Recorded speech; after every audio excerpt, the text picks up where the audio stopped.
So HMPV virus അതാണ് ഇപ്പോൾ ഏറ്റവും കൂടുതലും ആളുകൾ ഡിസ്കസ് ചെയ്യുന്ന ഒരു കാര്യം. അതായത് ഹ്യൂമൻ മെറ്റാന്യൂമോ വൈറസ്. എന്താണ് ഹ്യൂമൻ മെറ്റാന്യൂമോ വൈറസ് HMPV?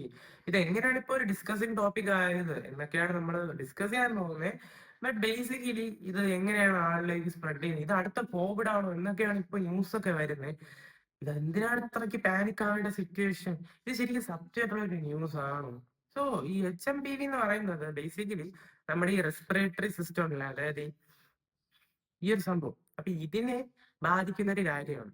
അതായത് നമുക്കിപ്പോ ഈ സാധാരണയുള്ള ഈ ശ്വാസതടസ്സം അല്ലെങ്കിൽ ഈ ചുമ, ഈ ഒരു ജലദോഷം, ഇതൊക്കെ ഇതിന്റെ ഒരു ഭാഗമാണ്. HMPV വരുന്നവർക്കും ഇത് വരുന്നത് എന്ന് വെച്ചാൽ ഈ ചുമയും ജലദോഷമുള്ള എല്ലാവർക്കും HMPV ആണ് എന്നല്ല ഞാൻ ഉദ്ദേശിച്ചത്. പക്ഷെ ഈ ഒരു ഇതൊക്കെ അതിന്റെ സിംറ്റംസ് ആണ് HMPV വൈറസിന്റെ. സോ ഇത് ഇപ്പോ ചൈനയിൽ ഇതിന്റെ ഔട്ട് ബ്രേക്ക് ഉണ്ട് എന്നൊക്കെയാണ് പറയുന്നത്. അതിനുള്ളൊരു ക്ലിയർ കട്ടായിട്ടുള്ള ഒരു ഒരു എക്സ്പ്ലനേഷൻ ഞാൻ ഈ വീഡിയോയുടെ അവസാനം പറഞ്ഞു തരാം. അപ്പോ HMPV വൈറസ് എന്ന് പറയുന്നത് ഇത് ഇപ്പോഴൊന്നും വന്നല്ല. ഇതിന്റെ ഔട്ട് ബ്രേക്കുകൾ ഇതിന് മുമ്പേ വന്നിട്ടുണ്ട്. നെതർലാൻഡ്സിലും ഓസ്ട്രേലിയയിലും അങ്ങനെയുള്ള രാജ്യങ്ങളിലൊക്കെ ഈ ഒരു വിന്ററിന്റെയും സ്പ്രിങ്ങിനും ഇടയിലുള്ള ഒരു ടൈം ഉണ്ടല്ലോ, അതായത് ഈ തണുപ്പ് കാലഘട്ടം തീരാറായി മറ്റ് ആ ഒരു സ്പ്രിംഗ് കാലഘട്ടം തുടങ്ങുന്നതിന് മുമ്പുള്ള ഒരു സമയമാണ് ഈ ഒരു HMPV എന്ന് പറയുന്ന ഒരു സംഭവം ഇങ്ങനെ സ്പ്രെഡ് ആവുന്നത്. അപ്പൊ ഇത് എങ്ങനെ വരുന്നതെന്ന് പറഞ്ഞാൽ കോമൺ നമ്മൾ ഈ ചുമ അല്ലെങ്കിൽ ഈ ഒരു ജലദോഷമൊക്കെ വരുന്നത് പോലെ ആളുകൾ തമ്മിലുള്ള കോണ്ടാക്ട്സ് ആ ഒരു അങ്ങോട്ടും ഇങ്ങോട്ടുമാണ് വരുന്നത്. ഇത് ഏറ്റവും കൂടുതൽ ഡെഡ്ലി ആകുന്നത് എപ്പോഴെന്ന് പറഞ്ഞാൽ ഇതിപ്പോ യങ് ഏജിലുള്ള കുട്ടികൾക്കും അല്ലെങ്കിൽ പ്രായമായവർക്കും വരാനുള്ള ചാൻസസ് ഉണ്ട്. അപ്പൊ ഈ ഒരു രണ്ട് കാറ്റഗറിയിലും വരികയാണെങ്കിൽ ഭയങ്കര ഡെഡ്ലി കോമ്പിനേഷൻ എന്നാണ് പറയുന്നത് ആക്ച്വലി. സോ ഇങ്ങനെ ഈ ഒരു അതായത് നേരത്തെ പ്രായം കുറഞ്ഞവർക്കും പ്രായം കൂടിയവർക്കും ഇത് ബാധിക്കാനുള്ള ചാൻസസ് വളരെ വളരെ കൂടുതലാണ്. ഇനി ഇതിനെ ഏറ്റവും ഡെഡ്ലി ആക്കുന്ന ഒരു കാര്യം ഞാൻ നിങ്ങൾക്ക് പറഞ്ഞുതരാം. ഇതിനൊരു ട്രീറ്റ്മെന്റ് പ്രോട്ടോകോൾ ഇല്ല, അതിനൊരു വാക്സിൻ ഇല്ല. അപ്പൊ അതാണ് ഇങ്ങനെ ഒരു വലിയ ചോദ്യചിഹ്നമായിട്ട് നിൽക്കുന്നത്. ഇതൊരു അടുത്ത കോവിഡ് ആണോ, കോവിഡ് പോലെ ഇനി ആളുകളിലേക്ക് സ്പ്രെഡ് ചെയ്യുമോ, അതാണോ ഇതാണോ എന്നൊക്കെ പറയുന്നത്. ആൻഡ് അത് ഡിപ്പെൻഡ് ചെയ്യും ഇപ്പോഴത്തെ സിറ്റുവേഷന്. എന്തായാലും കോവിഡ് പോലെ ഔട്ട് ബ്രേക്ക് അല്ല, അല്ലെങ്കിൽ കോവിഡ് പോലെ ഒരു സംഭവം അല്ല ഇത്. കാരണം കോവിഡ് വന്ന ടൈമിൽ നിങ്ങൾക്ക് എല്ലാവർക്കും അറിയാം അന്ന് എന്ത് ചെയ്യണമെന്ന് അറിയില്ല. ഫസ്റ്റ് ടൈം ആയിട്ട് ഒരു പുതിയ വൈറസ് ആയിട്ട് ഇൻട്രൊഡ്യൂസ്ഡ് ആവുകയായിരുന്നു. പക്ഷെ ഇതങ്ങനെയല്ല, ഇത് ഓൾറെഡി ഉണ്ടായിരുന്ന ഒരു വൈറസ് ആണ്. ആൻഡ് ഇതിന് അവർ പറയുന്ന ട്രീറ്റ്മെന്റ്സ് വളരെ സിമ്പിൾ ആണ്. അതായത് മറ്റുള്ളവരിൽ നിന്ന് അകലം പാലിക്കുക. നമ്മളിപ്പോ കോവിഡിന് എന്താണെന്ന് വെച്ചാൽ അത് തന്നെയാണ്. പക്ഷെ ഇവിടെ കുറച്ച് ഹൈജീൻ നോക്കുക ആൻഡ് മറ്റുള്ളവരിൽ നിന്ന് അകലം പാലിക്കുക, മാസ്ക് ധരിക്കുക, അങ്ങനെയുള്ള കാര്യങ്ങൾ തന്നെയാണ്, ബേസിക് ആയിട്ടുള്ള കാര്യങ്ങൾ തന്നെയാണ്. ആൻഡ് ഇത് എങ്ങനെയുള്ള രോഗങ്ങൾ ഉണ്ടാക്കും എന്നൊരു ഡൗട്ട് വരും നിങ്ങൾക്ക്. സോ അത് സിമ്പിൾ ആയിട്ടുള്ള ഉത്തരവായ ന്യൂമോണിയ, വീസിങ്, ആസ്മ ഇതുപോലുള്ള രോഗങ്ങളാണ് ഇത് വരുത്തുന്നത്. അപ്പോ നമുക്ക് ഒരിക്കലും ഇങ്ങനെ ആദ്യമേ തന്നെ ഇത് എക്സ്പോസ്ഡ് ആയി ചുമ അല്ലെങ്കിൽ ജലദോഷം ഇതിലൊന്നും അല്ല ഇത് ഡെഡ്ലി ആകുന്നത്.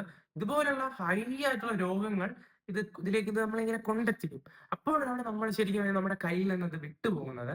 അല്ലെങ്കിൽ ആദ്യമേ ഒരു ഒരു സേഫ് ആയിട്ട് പ്രിക്കോഷൻ എടുക്കുകയാണെങ്കിൽ വലിയ പ്രശ്നങ്ങൾ വരാറില്ല.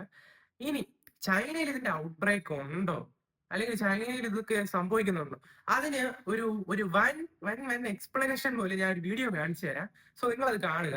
ലോകത്തെ ഭീതിപ്പെടുത്തി ചൈനയിൽ വീണ്ടും വൈറസ് വ്യാപനം. കോവിഡ് വ്യാപനത്തിന്റെ 5 വർഷങ്ങൾ പിന്നിടുമ്പോൾ ഹ്യൂമൻ മെറ്റാപ്ന്യൂമോ വൈറസ് പടരുന്നതായി റിപ്പോർട്ട്. ചൈനയിൽ നിന്ന് അല്ലപ്പായി ചാനലിന് വേണ്ടി റിപ്പോർട്ട് ചെയ്യുന്നു. അല്ലപ്പായി 5 വർഷം കൂടുമ്പോൾ ഇറക്കിവിടെ ഇതെന്താ പഞ്ചവത്സര പദ്ധതിയാണോ അല്ലെങ്കിൽ ഇലക്ഷൻ വല്ലാണ്? ഞാൻ ഇപ്പോൾ ഉള്ളത് ചൈനയിലാണ്.